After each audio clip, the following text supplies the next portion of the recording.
आगे बोलबो नहीं आ रहल मोबाइल बंद बता रहल तो पगल घबरा गेल। अरे बिना रे खबरिया के अइले ससुरारिया याद के मोर आई गेल। अरे बिना रे खबरिया के अइले ससुरारिया याद के मोर आई गेल। आगे बोलबो नहीं आ रहल मोबाइल बंद बता रहल तो पगल घबरा गेल। बोलबो नहीं आ रहल मोबाइल बंद बता रहल तो पगल घबरा गेल।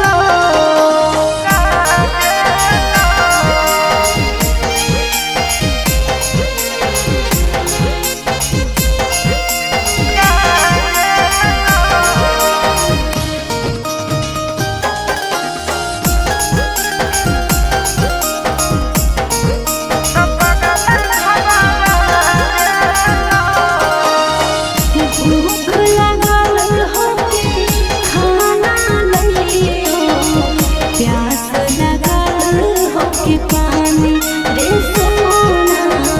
बोल काहे रहले तकानी रे पगला, बोल काहे रहले तकानी। मिट गेल भूखा मिट गेल प्यासा देख के सूरतिया तो रानी ए रानी मर जाइबो तो नहीं कानी ए रानी मर जाइबो तो नहीं कानी। अरे बसही करे जावे में हमर करे जावा जनुआ नहीं भुलाई गेल। अरे बसही करे जावे में हमर करे जावा जनुआ नहीं भुलाई गेल। आगे बोलबो नहीं आ रहल मोबाइल बंद बता रहल तो पगल घबरा गेल। आगे बोलबो नहीं आ रहल मोबाइल बंद बता रहल तो पगल घबरा गेल।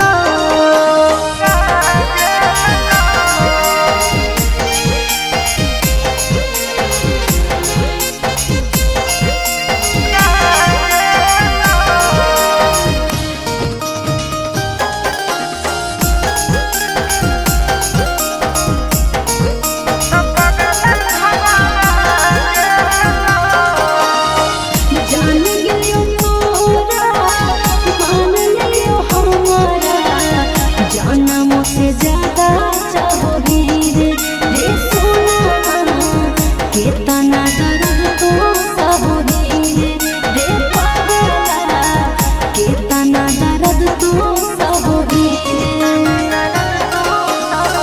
जानो ही तोर दिल के बात तो नहीं कहोही ऊपर से खुश खाली रहोही ए सोना गे ऊपर से खुश खाली रहोही ए जान गे ऊपर से खुश खाली रहोही। अरे चिंटू राजा सहब करो हियो मिस कैसे तोरा बुझाई गेल। अरे चिंटू राजा सहब करो हियो मिस कैसे तोरा बुझाई गेल। आगे बोलबो नहीं आ रहल मोबाइल बंद बता रहल तो पगल घबरा गेल। आगे बोलबो नहीं